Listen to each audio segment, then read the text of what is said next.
And this week in Fort Worth might be the Masters of Disaster meet here at Amon Carter Stadium on the campus of TCU.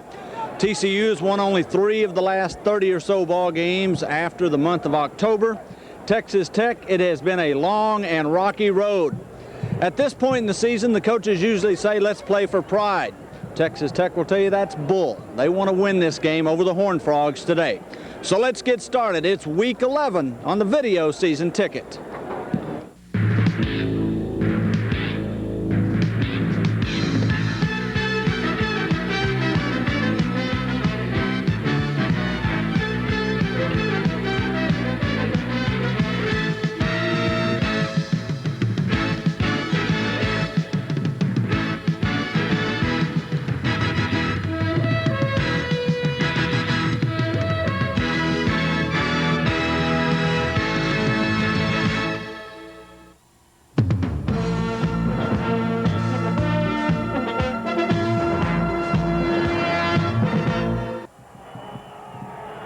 Raiders were geared up to knock off TCU, and they came to Amon Carter Stadium Saturday afternoon. Hello, everybody. Ray Gaskin with you for highlights as we pick up the action in the first quarter. TCU's football. Curtis Modkins finds a big hole on the right side and gains 9 yards before Larry Brown brings him down. This drive continued later. Modkins taking a pitch, goes around right in for 12 yards. Brown making the stop again. Drive continues. And from the 19-yard line, Modkins gets a big hole on the draw play, weaves his way down the middle, and goes in standing up for the touchdown. The first score of the game, 10:42 remaining in the quarter. And TCU leading by 7-0, and they certainly have a lot to smile about on this sunshiny afternoon. Now it is Texas Tech on the attack. Freshman redshirt quarterback Robert Hall throws complete to Anthony Stinnett on the far sidelines for 12 yards. A couple of plays later, Hall to pass. This time he throws over the middle, complete again to Stinnett. This a gain of 13 yards. This long drive continues. Then later from the TCU 18-yard line, second down 7, Hall to pass. He scrambles, and watch what happens here. The ball is stripped loose by Roosevelt Collins, and it is recovered by Reggie Anderson at the 18-yard line. So we watch again on the replay, and right here, you'll see the ball come free, and it's recovered by Anderson for the TCU Horned Frogs. A couple of plays after they take over, Vogler throws complete on the left side to Stephen Shipley for 18 yards. Quite a few plays later into this drive, Vogler back to pass throws, but it is intercepted by Ron Ferguson at the 25. And Ferguson has clear sailing as he goes 75 yards untouched for the touchdown. And here it is again on the replay. Matt Vogler back to throw. He's looking for Richard Woodley, but Ferguson is right there to take it for 75 yards. And the extra point by Lynn Elliott is good. 1:35 to go in the quarter. The game is knotted up at 7 apiece. So we now go to second quarter action. Texas Tech's ball. Robert Hall bootlegs around the right side, and he picks up a nice gain of 18 yards. On the next play, 1st and 10, Don Marshall out of Grand Prairie High School. The speedster takes off around the left side for 14 yards. Let's watch again on the replay as Don Marshall, number 34, has been getting some solid work lately and had a good afternoon against the Horned Frogs, picking up good yardage here, gain of 14. Now it's Don Marshall again, this time for 9 yards as he bulls his way down inside the 45-yard line. Quarterback Robert Hall rolling out to the right, avoiding the pass rush, looking for Anthony Stinnett. Rifles the ball out there. Good catch, and he gets out of bounds, a gain of 9 yards. A couple of plays later, it's going to be number 34 again, Don Marshall.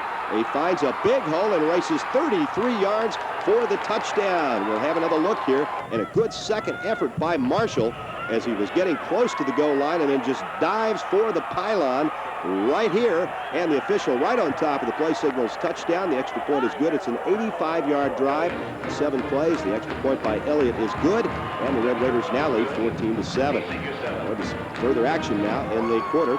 As you can see, a lot for the Red Raiders to cheer about as they felt pretty confident about being able to knock off Jim Wacker's Horned Frogs on Saturday afternoon.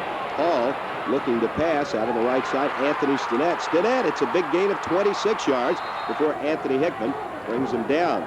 Several plays later, Hall is back to pass, and he finds Anthony Manyweather for 8 yards. We'll have another look here on the replay, and it is Manyweather making the catch, but the TCU defense stiffens, and this drive is culminated in a field goal by Lynn Elliott, and it's 17-7. 4:58 to go in the quarter. Now it's TCU's turn on offense. Matt Vogler back to pass, throws over the middle, complete to Woodley for a gain of 17 yards. 3 plays later, the drive continuing. Vogler looking over the middle, and he finds Stephen Shipley for 17 yards. Vogler on the next play, 1st and 10. At the 25-yard line of Tech, Vogler finds Woodley for 11 yards. And now a couple of plays later, 2nd down and goal from the 6-yard line. Vogler finds Kyle McPherson for the touchdown in the corner. It's a 71-yard drive in 10 plays. And it's now a 17-14 ball game as the first half comes to a close. Time for our halftime feature now. Visit with former Tech player Gaines Beatty.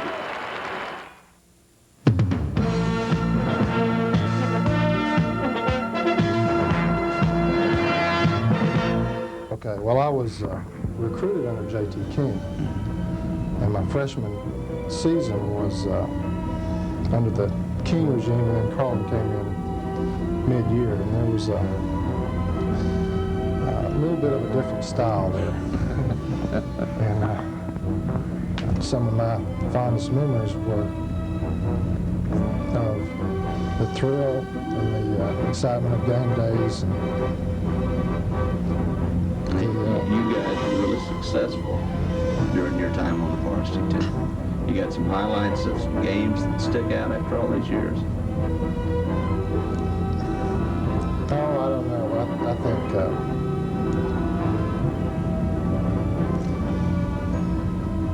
I think one of the disappointments I think that we had was our senior year. We were 7-1-8 or 8-1 or something like that going into the TCU game. I think it was towards the end of the year. That was on TV, and we got pretty well murdered that day. But that's probably my biggest disappointment of the year. But I think we had a couple of real good teams that during my 3 years on the varsity, and I really I look back at some of those games, and that's really I hate to live in the past, but sure, it's hard to forget that. We hear so much about athletics, academics, that type of thing. If I'm remembering correctly, you were on the dean's list, a football player on the dean's list. What do you take with you from the athletic side of things that helps you in the business world? Or do you think of it like that? Well, yeah, I do. I think, let me first say that looking back, I wish I put more into academics than I did. I think I would have gotten more from it, but I was lucky enough to be able to make it through anyway.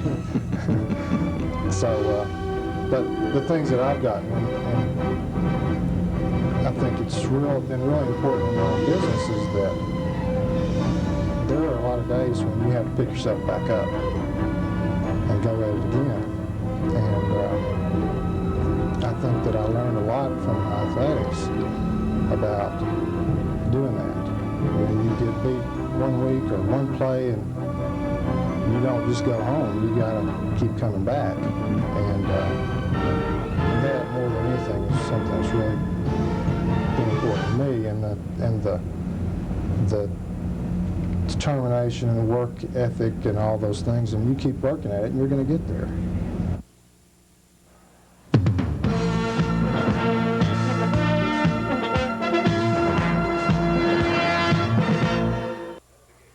Red Raiders are leading 17-14 as we get back to the action now in the third quarter. Matt Vogler going all the way at quarterback for the TCU Horned Frogs, throwing deep down the right side, but it is intercepted by Brian Dubisky at the 23-yard line. Here's another look as the TCU quarterback sends it deep, But as the Red Raiders were doing most of the afternoon, playing very well in the secondary, good teamwork, and a fired-up Tech football team sensing that they're going to come away with a victory in this ball game. Robert Hall throwing complete over the middle to Anthony Manyweather. It's a gain of 10 yards. On the next play, Hall back to throw, and this time he finds Chris Naughton for 11 yards out of bounds at the down marker. A couple of plays later, Anthony Lynn takes the pitch on the option around the right side. It's a big gain of 17 yards.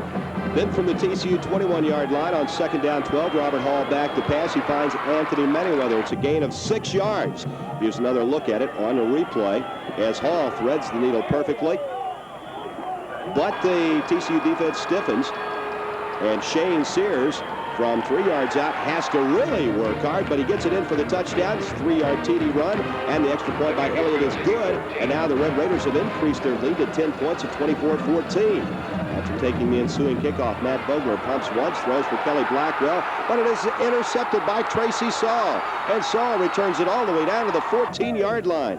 Everything going right here in the third quarter for the Texas Tech Red Raiders. As we watch on the replay again, the interception and the return by Saul all the way down to the 14-yard line. Third quarter action continues, but the TCU defense now starts to get tough, and on a fourth down play, Lynn Elliott was called on to try a field goal from 25 yards out, and it is perfect. And the Red Raiders now increase their margin to 27-14 as the Tech fans continue to have a lot to cheer about on this afternoon at Amon Carter Stadium. We go to fourth quarter action now. Robert Hall throws the screen out on the right side to Shane Sears. It's a pickup of 8 yards. Several plays later, with Jason Rattan now in at quarterback. He throws over the middle to Rodney Blackshear. What a job by Blackshear. He was almost tackled, manages to stay on his feet. Watch him continue to run, and he goes in for the touchdown. What a great individual effort by Rodney Blackshear. Here it is again on the replay as Blackshear almost went down, but with great balance stayed on his feet. Good moves along the sidelines and goes for a 35-yard touchdown play. And now Texas Tech is up by a score of 33-14. 10:43 left in the ballgame, so still plenty of time for TCU to mount a comeback and try to keep their Cotton Bowl hopes alive. Matt Vogler goes to work. He throws on the right side to Kyle McPherson. It's a gain of 14. Marcus Washington makes the tackle. 3 plays later from the TCU 34-yard line, Vogler to throw. This time he works to the left side with Kelly Blackwell for 16 yards. A couple of plays later, Matt Vogler back to throw, this time looking for Stephen Shipley, but it is intercepted by Tracy Saul at the 33-yard line. And Saul returns all the way to the TCU 25. It's a 42-yard return. Let's watch again on a replay. Outstanding work again by the Texas Tech secondary as they get the interception here with inside 10 minutes to play in the football game. Now Anthony Lynn takes the pitch, dodges tacklers, and goes for 14 yards before he is brought down at the TCU 3-yard line. Let's watch again on a replay as a Lynn does some nifty bit of running. Number 22 gaining 14 yards on the play. 3 plays later, Jason Rattan, and at quarterback, as we said, here in the fourth quarter, dives over from a yard out for the touchdown. It's a 25-yard drive. In 8 plays, extra point makes it 40-14. 7:09 left to play in the football game. Now, on the ensuing kickoff, Lynn Elliott boots it to Toby Morey at the goal line. TCU in need of a big return here. They set the wall up on the right side. He brings it out 43 yards. Excellent return for TCU. The drive gets underway. Matt Vogler throws on the near side to Richard Woodley for a gain of 12 yards. A couple of plays later, Matt Vogler at the pass, throws on the left side for a diving Kelly Blackwell for the touchdown. It's a 20-yard TD play, and it is now a 40-21 game with 5.5 minutes or so left to play in the game. On the next offensive series, the Red Raiders fumble the ball. TCU recovers, so they've got the turnover that they need. They immediately try to capitalize, but Vogler is sacked on first down. And on second down and 16 yards to go, Vogler is back to throw, looking for Dickens, and it is a gain of 22 yards. Drive continues, and with 3:55 left in the game, Vogler on the quarterback draw takes it in for the touchdown. It's a 61-yard drive in 7 plays. 3:52 to go. The score 40-28. Well, TCU gets one last gasp effort here, but Vogler Back to throw, looking for McPherson. Intercepted by Walker and returned to the 28-yard line. And that wraps it up as Texas Tech hangs on to win 40-28. And after the game, we went to the locker room to talk with the Tech players. Charlie, feels a lot better this week, doesn't it? Yeah, it's been a long time since we've had this feeling inside. And we really worked hard this week to get in. So we came down to Fort Worth to win the game, and exactly what we did. What were the keys from the offensive standpoint, offensive line standpoint? What'd you do well? Coach Ummerhagen prepared us for a tough TCU defense, and he told us that in order for us to win the game, we was going to have to win it on the line of scrimmage. And we won the battle a lot of times on the line of scrimmage, and a lot of times we didn't, but we won it more times than they did. So after that, everything else falls into place. I think we've been prepared for them all year long. I mean, playing everybody else, it seems like everybody threw the ball on us except for Rice, and we respected them to throw the ball, and they didn't. But I think for the whole season, everybody threw the ball, and that prepared us for them. It has to be a big monkey to get that losing streak off your back. Yeah, it feels pretty good. You know, you got to give the credit to the defensive linemen. You know, they did a great job today. You know, they got a lot of pressure on the quarterback, and they made him throw it up like that, and you just got to give credit to them. Now, I heard Marcus Washington come over to you and say, "You're welcome." What's he talking about there? You know, when they get the pressure on the quarterback and they force him to throw one up like that, they come back there and want us to tell them thank you. So yeah, it feels great. You know, we had a lot of games slip away from us this year. Then we had a couple of bad games the last 2 weeks, and it felt good to come up with this big victory. How'd it feel to help Jason Rattan, who's not had a lot of playing time, get him in the end zone on your catch there? Yeah, you know, like we said, we're trying to work toward next year, you know, getting everybody used to playing and things, you know, getting ready for a bigger season next year. 1 minute I was being a spectator, just enjoying the game, and the next thing I knew I was thrown out there and had to try to get something going out there. You gonna buy Blackshear a steak dinner or what? I think I should, don't you? That was a heck of a run. I was cheering him all the way down. Seriously, let me ask you about not getting on the field a lot. Your expectations, I know, had to be hurt a little bit this year. How do you mentally stay in the game? Well, I'd known it's been a frustrating year. I was knocked out for 3 weeks with one knee injury, and then I hurt the other knee, and I was out for another week. And so I just tried to keep up with it and keep mentally in there during workout. And, you know, I knew sometime that I'd get in, sooner or later. Did it feel good, or had to feel good, to play in front of some of the home folks here today? Yeah, I had a lot of home folks. Of course, my brother's on the other side of the ball. And he got in toward the end of the game, and he was pointing at me, telling me, "I'm going to get you, I'm going to get you." So we were having fun out there. That's great. That's the way you like to play football. I mean, you know, all year long we've been saying if our offense comes at the same time and our defense comes at the same time, we got a hell of a football team. So we arrived at the same time today, and the scoreboard showed the results. I asked Tracy about this. I heard you tell him a couple of times, "You're welcome, thank you, thank you." What was all that? That was just the fact that there was a little pressure applied to the quarterback at those timely interceptions, and I wanted him to be appreciative of the interception he got. I wanted to know how you guys kept it together going through this losing streak and being able to come back and play today. I think if people just look back, of course we thank Coach Dykes because he's the one who kept saying all the time we could do it. But our team knew that we had a lot of talent, we had a good team, and we knew it's just the ball that wasn't bouncing our way. And we knew one time it was going to click, and today it finally clicked for us.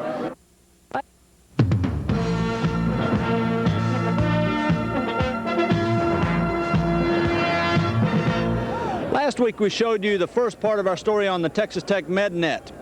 Well, it's more than buildings and it's more than statistics. As you'll see in this story, MedNet saves a baby's life. We can connect through a system called TechLink, which is utilized for our teaching purposes, but also can be utilized for consultation, so that a live consultation can be done essentially on television with the two doctors in different communities talking with each other and presenting a patient. I also believe you had a rather dramatic story that happened out of Alpine. We did just recently had completed our very first planned consultation. And just as that was concluded, and incidentally a decision had been made on that consultation that the patient who'd had burns was ready for the next stage of an operation and could come to Lubbock for that operation. This saved that patient 300 miles each way, plus spending the night away from home. But at the conclusion of that consultation, the family practitioner in Alpine said that he wondered if we could find a neonatologist for him to talk with, that he had a 2-hour-old baby who was in real respiratory distress. We paged the neonatology group, and one of them came over instantly. The doctor in Alpine showed the x-ray over the video system. The neonatologist here read the film, noted consolidation in the upper lobe of the lung, was able to discuss with the doctor in Alpine some of the features of the baby's illness, then discussed some of the laboratory findings and identified the exact problem. The neonatologist then was able to tell the physician in Alpine step by step what to do in order to correct a situation which a 2-hour-old baby has no way of correcting on its own. Within 2 hours, the baby was stabilized, almost certainly saving it from death, and was transferred to the neonatal unit in Odessa. Bueno, I was going to ask, is there any way that I could show a chest x-ray to a neonatologist up there? I don't know, Dr. Hartman. Yeah? I'll try to get one. Trying to find one here in a few minutes. We can certainly. There you go. This. Why don't you focus on that instead of my ugly face? And are you? This is Dr. Marion Myers, whom you've talked to but haven't met. Yeah. I've seen her on the screen. Yes, it's nice to meet you. Yeah, nice meeting you. We got it looks like a pretty sick baby in kind of a hurry here. This infant was delivered, it's about 41 weeks from a mother who had prenatal care, but I don't have her records. It's a different doctor who's out of town. They're in his office. Anyway, as best we can tell, about 41 weeks, otherwise normal prenatal care. Mother had pretty much an uneventful labor. Can you hear me? Yes. Yes. And I'll focus up a little bit here. This is what I want to show her. I wonder if that's an aspiration. Is that more than just a prominent thymus? Yes. Is that an aspiration of some type? Yes, I would assume you probably have a pneumonia there because the thymus should not have taken that entire area up there. Quite so. Well, that's, are you still there? Yes. Okay. That's what we were wondering about. We're fixing to culture them up, put them on amp and gent. Yes. I certainly would. The way you have it, you have no thymus on the left, and I cannot absolutely rule out that you don't have just thymus. I think your respiratory rate will decrease if you get the acidosis corrected. And indeed, I'm sure the baby itself is probably starting to correct it. So that's why I treat the acidosis starting with small amounts, and then if, in an hour or so, if you need to add a little more bicarbonate, certainly one could do it. Okay. Here we go. I think with the distance that we have and the fact that this unit and system works effectively as we've tested this morning, I think the primary thing is as you all have problems trying to find one of us here in the building to help as best we can. Well, I sure appreciate it. And I'll get back there and work on that baby. Okay, thank you very much. Thank you, yes. Thank you. That was powerful. Kind of makes everything worthwhile, doesn't it? Oh, it really does. Final question for you. Back when you, in the early 70s, when you started working here and envisioning things that are taking place, have most of those transpired, and where are you going to be in the next century? Most of the things have actually transpired, although I would say many of them have been slower in coming than we'd hoped. But the school is very definitely serving and putting its roots into this area. as a resource for the physicians to this area, and making them not so isolated in many ways. So far as the future is concerned, I see the school continuing to grow, not in numbers of students necessarily, but in the types of activities that are going on, so that this will be, it has become a medical center in its own right now, but will continue the growth in that direction, and there will be significant research findings that will make a difference to the world.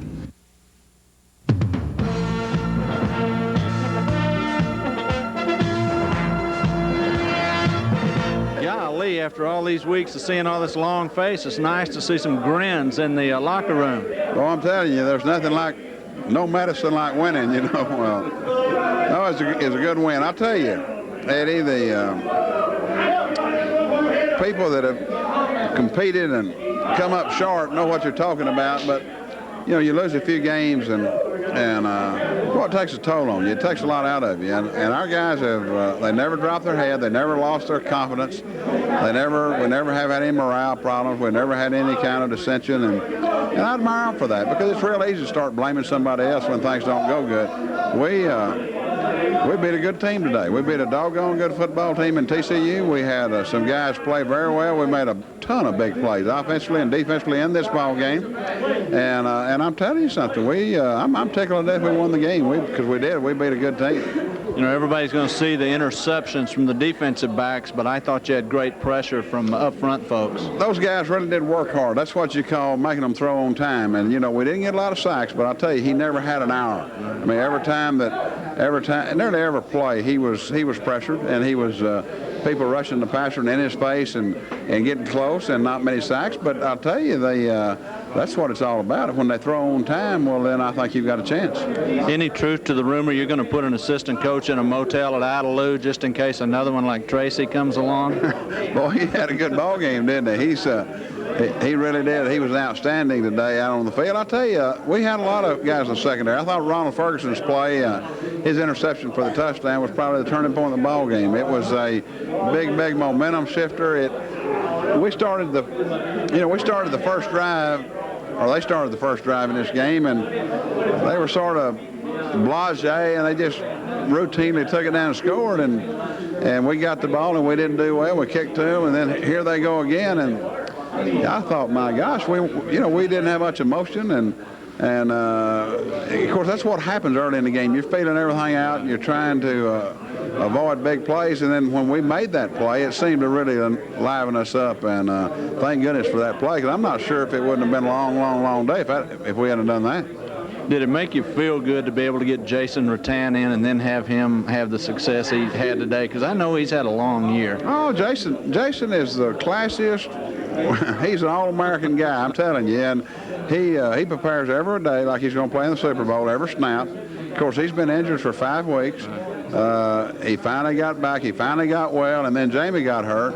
And so that position was outstanding for us today. And Robert played well. Jason played well. I'm proud of both of those guys. I'm proud of the support they got from the running backs and the receivers and the offensive line. And really, it was a good offensive day for us. And followed by the most outstanding defensive day we've had. This team that we just beat broke an NCAA record last week. Most passes ever in a ball game, most everything, really, and we did a good job against them. I'm proud of the fact that we played such a good defensive football game against them. Well, I'm going to smile for the rest of the week, and we will see you in Lubbock for the Ponies. See you in Lubbock for the SMU Pony, that's right, and thanks a lot, Eddie. Okay.